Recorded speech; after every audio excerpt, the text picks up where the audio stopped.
Welcome to Stories That Stick, a podcast series about the stories that shape us. I was standing in history, like the first ever World Cup in Africa, and talking to an absolute legend in Desmond Tutu. Hey listeners, it's Ade here, your host for Stories That Stick.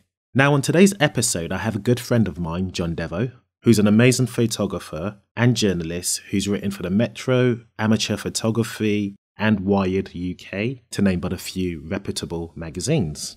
We speak about how he got into this position and specifically the stories that have made an impact on him, stories such as Jonathan Livingstone Seagull, Conversations with God and Ready Player One. If you are a new listener, please do know that we start all our conversations talking about death because we truly believe it informs on how we live. And this podcast series is a snapshot on the life of our guest. That said, if you are triggered by the topic, then please do skip roughly 3 minutes ahead once you hear the page turning sound effect. And last thing before I do let you go, we are now accepting adverts on our show. So if you'd like to advertise with us, please do get in touch by emailing contact@blacticulate.com. Now, without further ado, here's Jon Devo, and I'll see you guys on the other side. Bye.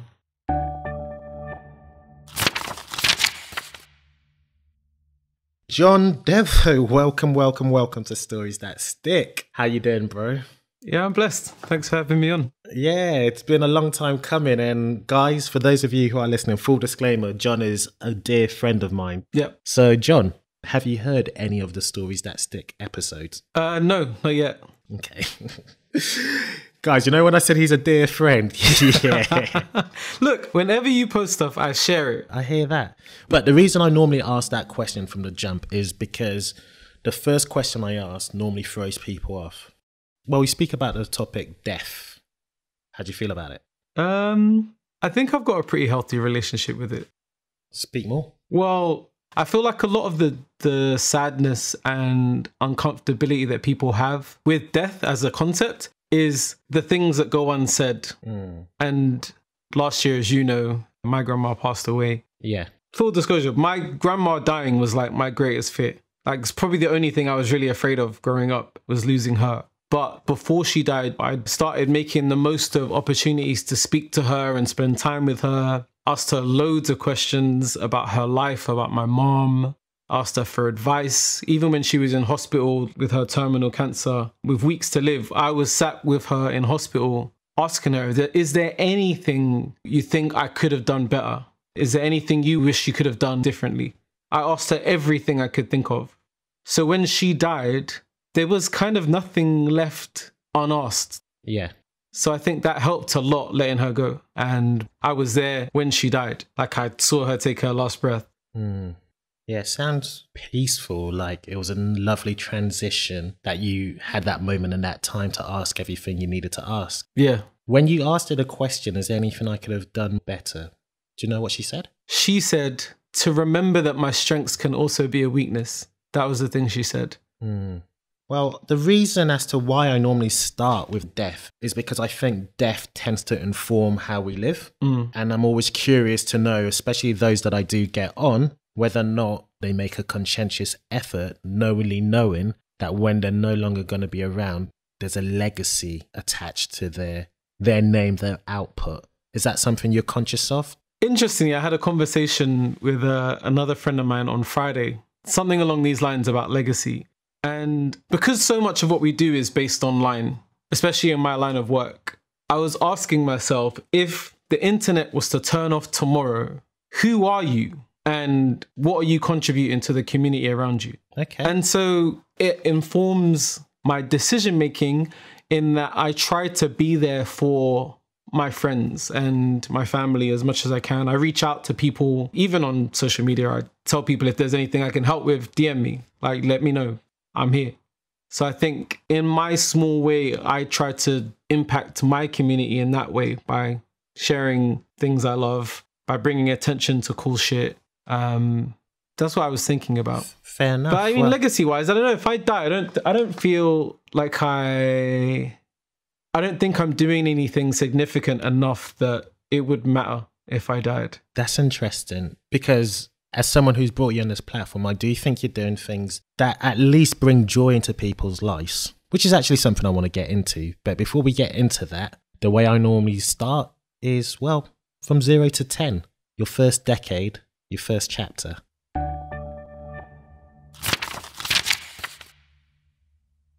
Jon, who were you? Give me like the family background, and yeah, we'll take it from there. I have to admit, I was a pretty crappy child. I'm pretty aware that I ruined her life just by being born and by being a really mean kid. And I feel bad about that even to this day. I was arrogant. I was ungrateful a lot. But something happened and I just mellowed out. Like I just stopped being a horror. Well, I definitely want to get into that. But you haven't painted a familiar picture. Your heritage, your family structure, nuclear family structure, where you grew up, etc. Okay. You know, that's what I'm trying to paint that picture. So to paint a picture, I was born in Roehampton, and at the time my grandma and mother were living in Battersea. My mum was 16 years old, so that's why I say I ruined her life, because most 16-year-olds aren't trying to have kids. And obviously my mum's a teenager raising a child, living with her mum, and they had some kind of a falling out, so she kind of ran away with us, and we were homeless for a while. And then I think after like a year and a half, when I was about 5 going on 6, we got a flat in Ladbroke Grove in Manchester Drive, and I lived in that flat until I was like 17. And I live across the road from there now, so I live in exactly the same area that I grew up in. And your heritage? Like my mum, she's from Barbados and England, and was adopted by a woman from Ghana and a man from Togo.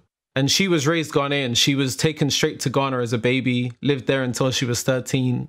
And her identity is Ghanaian, and I was raised Ghanaian as well. Jon, just want to get that straight, Yeah. if I may. Is your grandma an adopted grandma? Yeah. So your mum doesn't know her biological parents? She knows who they are, but she doesn't have a relationship with them. Yeah, no, I get that.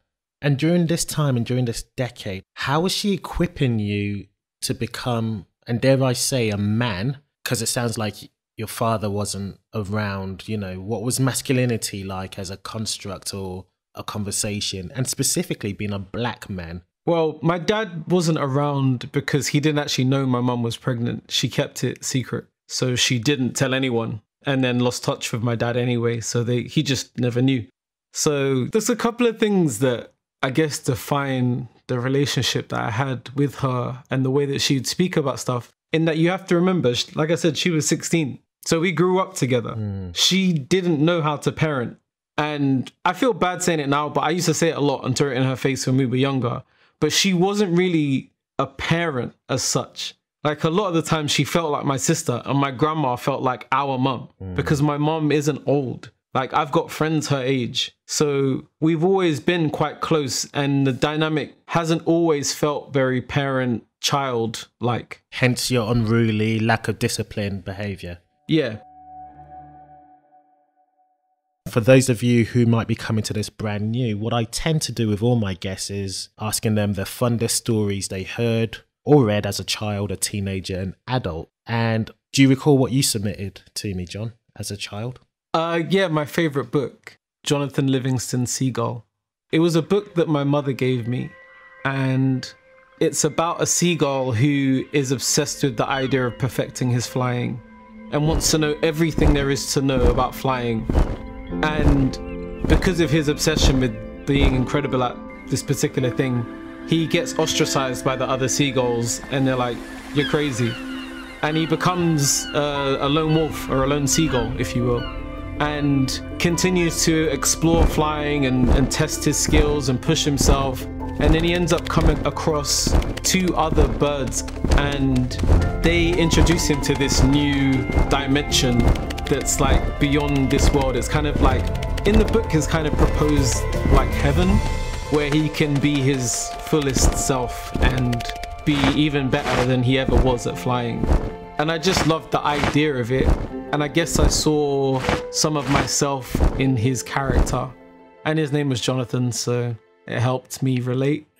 I don't know, maybe I guess my mum saw the book and was like, this is my child, he should read it. And she was right, clearly. What was it at that point and that time that you were trying to perfect craft-wise? I was really into Michael Jackson. A friend of mine and I would dance to Michael Jackson and perform at like local shows. And I tried tap dancing, but I was terrible at it. Absolutely terrible.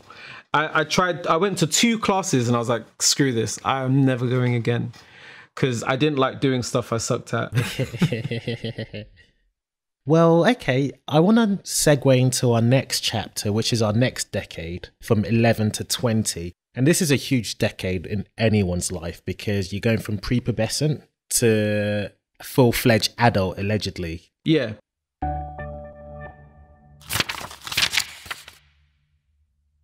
So, John, talk to me. Who were you at this time? What were you thinking career-wise? You know, just paint some pictures. Well, that part of my life, well, actually, my whole childhood was awesome. Like, I had a great time. Even, like, being poor and stuff didn't bother me. Like, my mum made sure I had a good childhood. And in secondary school, that just escalated. You know, I got into singing and I'd never planned to be a singer. I didn't even consider myself a singer, to be honest. But a couple of friends of mine heard me singing and asked me to join and perform with them. How old were you at this time? I think 14 going on 15. Okay. And I just fell in love with music production and songwriting. And that took over, I'd say, like 80% of my time at school. Right. And I figured my future would be singing or writing songs. And I didn't really think about college or university from then on. Oh, really? Well, I kind of wrote those things off anyway, because living with a young mother who couldn't afford for me to have a gap year like some of my posh friends in Kensington and Chelsea. So I'm going to have to work from 15. As soon as I leave school, that's it. And I can't expect my mum to have to pay for my lifestyle as a teenager. And I have the luxury of swanning off to college or university. So that wasn't going to happen.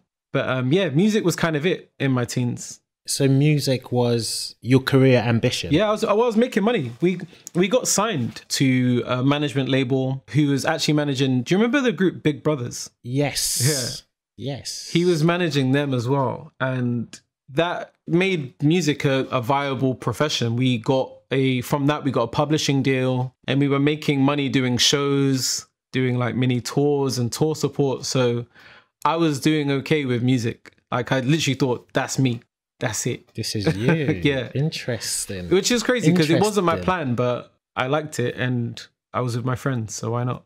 So what happened? Because that's not what you do now. Yeah. So what kind of happened is the group broke up in stages. But that whole time from when I first started singing, I'd picked up a camera quite early on in that journey because people I knew that were getting signed needed photography and they'd seen pictures I'd taken of myself and were like, hey, I like those images. Could you do some for me? And I was like, well, if you pay me. So people started paying me to take pictures and I just kept doing it because it was getting me paid. This was running alongside your music gig. Yeah, I was doing photography. And what was paying you more?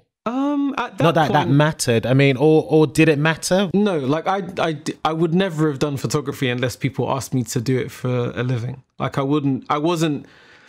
took pictures of myself because I was vain. Like that was it. And so friends of mine would see that and then they'd ask me to like do album artwork for their mixtapes and stuff like that. So it just became a side job. And then when my group broke up, I just focused on the photography and that became, you know, more of a money earner for me. Now. Yeah, that was kind of how it happened. Again, not something I ever planned for, but it just that was what it was. And again, full disclosure, guys, like I mentioned, I know John. So I know that you went to City Uni, right? Yeah. Doing a journalist degree. Yeah. I don't know how that came into the mix and why. Yeah. So let me just to a bit of background on that, my educational decisions. I was working at British Telecom for their internal communications team. And it was my job to kind of tell the story of that campaign. And it was called the BT Better World campaign. And it was all about how they believed we could all create a better world through better communications. And one of my briefs was to encourage more people to get involved in volunteering. And I figured intuitively, the best way to get people involved in volunteering was to interview the people that had done it and tell their stories. Sure. And I interviewed the guy who came up with the phrase, "It's good to talk," Adrian Hosford. And I realized that what I was doing was journalistic. But I actually hit a point in my career where my boss, we had like when you have pay reviews or whatever? Yeah. I found out in my pay review that I was paid £10,000 less than my nearest colleague. And in my team of 6, we were all at the same level. And I was paid £10,000 less than the lowest paid person in the team. And I asked my boss why, and she said it was because I didn't have a degree. So I was like, okay, shit. Right. Well, I better get a degree and then come back and do my job because I know how to do the job. But if I need to have a degree to get more money in this area, then I'll do that. Yeah, so I was like, it doesn't really matter what the degree is. She didn't say I had to have a specific degree. So I just thought, let me look at degree courses. What would I actually enjoy spending my time doing? But then while I was looking, I realized that, the project that I'd done for BT, the What's Your Story thing, like I said, was quite journalistic. And then when I was looking at journalism courses, I saw that some places were doing journalism with a social science. And City University had a dual BA, which is basically you do journalism and psychology concurrently. So you'd study on both degree courses rather than doing like a journalism plus something. So I applied for that, which was ambitious to say the least. And the lady that interviewed me, Anna McCain, she said that she wouldn't usually have given a place to someone without the UCAS points and without A-levels and whatnot. But what do you call the letter that you write to apply to uni? Personal statement. She said that was compelling and that the work I'd done on the What's Your Story thing showed that I had journalistic instincts and I was going to approach it in the right way and that I could do with teaching. And so I felt super blessed to have that. Yeah. And also I figured that doing journalism and psychology would make me better at writing about people. Millennials have a bad rep, as if we didn't have enough on our plate, from adulting, buying property and navigating our careers, to having uncomfortable conversations about race, grief and even mental health. These are just some of the things that don't get discussed enough in our community. But we've changed that. I'm Ade. And I'm Bonita, and we host the Advice podcast, a safe space to discuss the things that don't get discussed enough. Join us every week to get your dose of practical tips, honest conversations, and we're big on giving people their flowers too. The Advice podcast, available on all major podcast platforms and via advice.com. Advice podcast.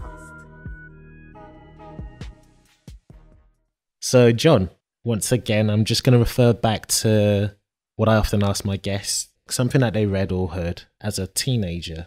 What was your answer? Do you recall? Was it Conversations with God? It was Conversations with God. Okay, yeah. Again, it was another book that my mum put me onto, and I just thought it was amazing. The book's quite meta. So it's written from his perspective. He's frustrated, he's a writer, and he's having issues with the world and all sorts of stuff going on in his life. And he decides to write to God. And the crazy thing is, in this book, he gets answers.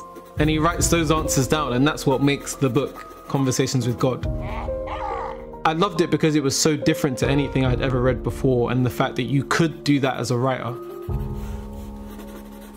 Just go, actually, I'm going to talk to God. And whatever comes back, I'm going to write that down, and that's the answer that God's given me.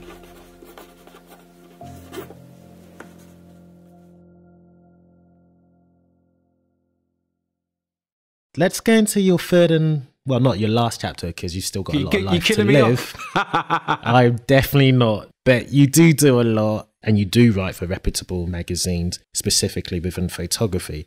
So I want to go into this third chapter, and I want you to, if you can, join these dots that really make you the person that you are today.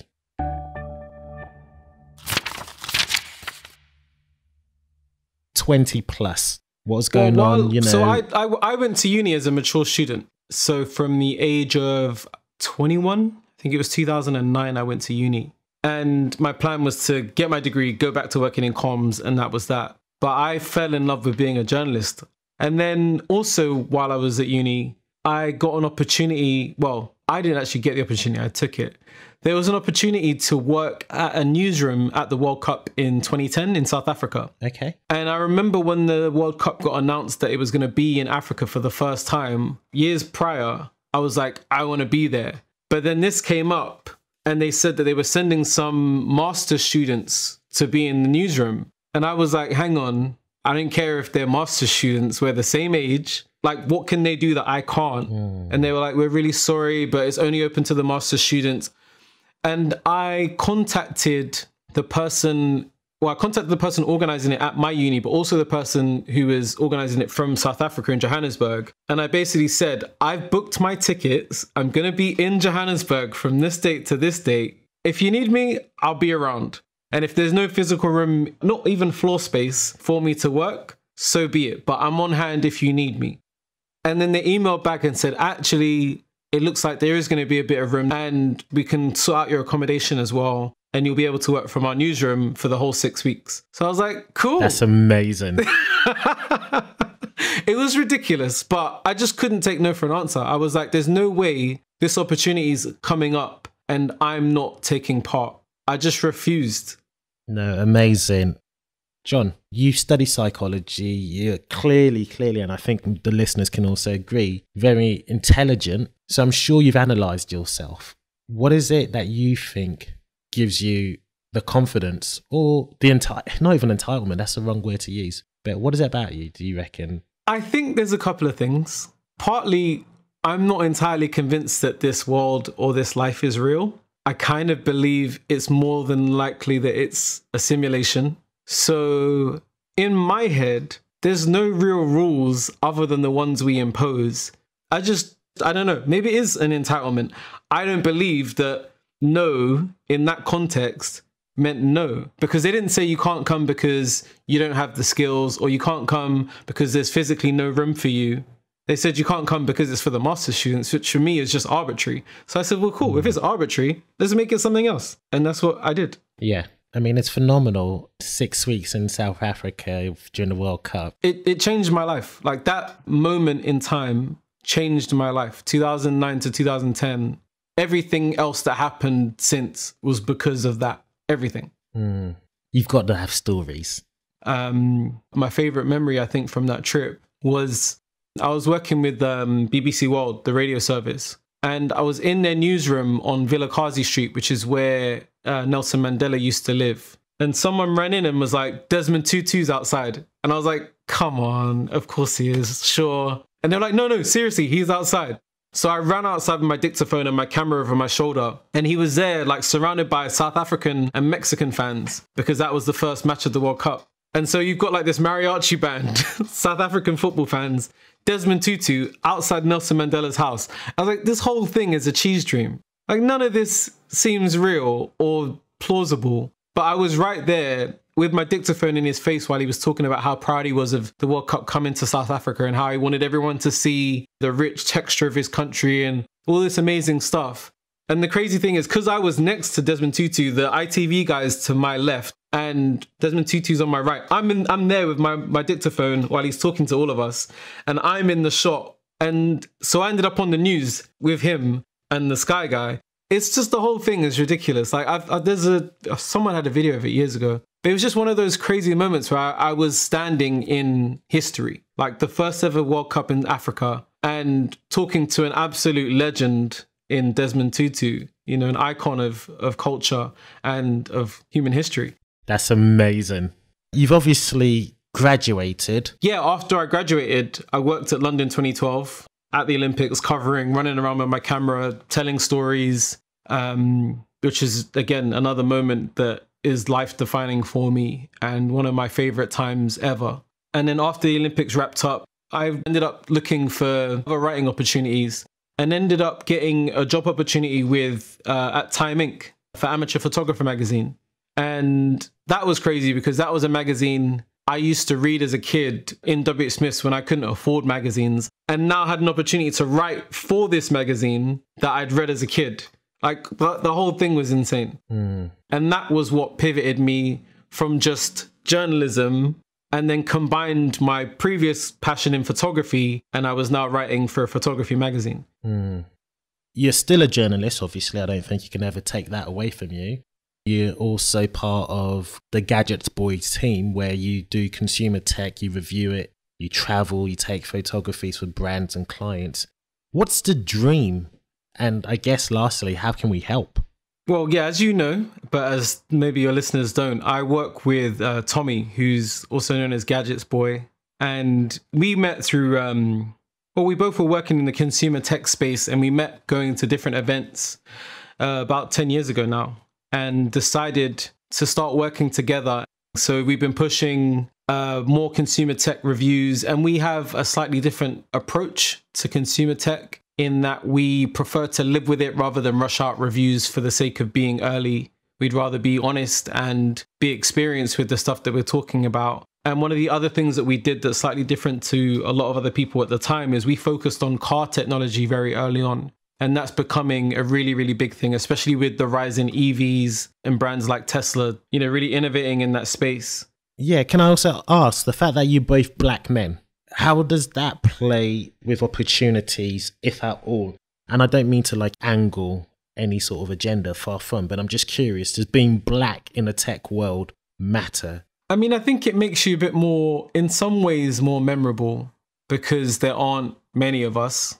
Also, it means that people confuse you for the other 3 black guys doing what we do, which is ridiculous, but it happens. But yeah, I think it does in some ways help because, we're seen as different and brands do want to have more representation in their audiences when they're putting stuff out. So it does help that, we do represent a section of society that they don't typically reach with, especially in the car world. Most of the journalists that we work with are in their 50s. They are white. They are mostly men. There are some women, but not nearly as many as there should be. So it helps that we're young and it helps that we're black, I think, because in that world, there just isn't that many people doing it. Yeah, no, I get that. The relationship between the two of us, a lot of brands that we work with say that they actually really like the fact that you've got 2 people on camera who are informed and have a really good relationship. We're friends and we know what we're talking about. So they actually quite enjoy having the both of us talking, and it's led to us presenting gigs, and we're looking to do more of that. And yeah, I mean, to answer your question about what the dream or the goal is, I think just have a larger platform, like for Tommy and I to be able to do what we do, just on a much larger scale. And I feel like we're focused on the right areas and doing the work that needs to be done to make that happen. No, I definitely been seeing your growth. I mean, just as part of the WhatsApp group, the pure envy I get whenever I'm seeing you guys with the latest cars, going to these scenic places. I mean, God, you guys aren't having pity on us at all. What was the funnest story you read or heard as an adult, and why? I fell in love with the film Ready Player One when that came out a few years back. Are you able to give us an overview of that, or would that be a spoiling? Without spoilers, the premise of Ready Player One is a genius called Halliday has invented a world, except the Oasis, a virtual world called the Oasis. And in the Oasis, people can be whoever they want. They can be their favorite computer game character. They can give themselves wings. They can look however they want. They can sound however they want. It's like an open world computer game environment. And people access that world through a headset or like a full body haptic suit. Can you feel this? And it's just about the story of some kids in that world who are trying to capture Halliday's Easter egg that he's hidden in the game. And whoever captures the egg gets the full power of the Oasis and inherits his fortune, and that's the story. And it's a great story just from an entertainment point, but also the world that they depict is one where the class divide is bigger than it's ever been. So it's just an interesting parallels with our world and where I think we're going. Yeah, and without trying to make too much of a tenuous connection, it's just almost then fitting that you do deal with consumer tech and reviews. So no wonder this story kind of resonates and has made an impact on you as an adult. Yeah, because I've seen some of the technology that is coming that will make that world possible. No, I hear that, bro. Highly recommended.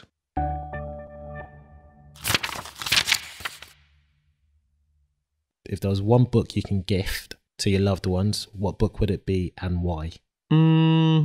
I'd probably say anything by Malcolm Gladwell, but to say a specific book, if I can only pick one, I'd say Talking to Strangers is probably the one I'd recommend to most people, because it's a fascinating look at how we talk to strangers and what we bring to those interactions that kind of informs how it's going to go. Even before we've said a word, there's stuff that you carry and stuff that I carry that's going to make sure that either we're friends or we're, sworn enemies. We're bringing that stuff to the table, and this book really unpicks a lot of that. And I think by reading it, it helps people that might not have before gain a new perspective on other people and try and see them for more than what they present. Like, try and see people in context. I hear that. Well, John, how can we find you in the World Wide Web? And when we do, what would you like us to do? So if you are on Twitter, I go by Jon Devo, Jondevo. And on Instagram and pretty much everywhere else, I'm Gadgets John, which is, again, Gadgets Jon. And yeah, just hit me up if you have any comments. My DMs are open. If you have any questions about gadgets, I like talking about tech, so just give me a shout. No, amazing. And guys, again, please do follow us as well. And do let us know what you think about this episode, because we are trying to be better. John, once again, thanks for your time. And guys, see you in another episode. Bye. Bye, guys. Thanks for listening. If you enjoyed today's episode, please do share it. And if you'd like to be featured on the podcast, please do get in touch.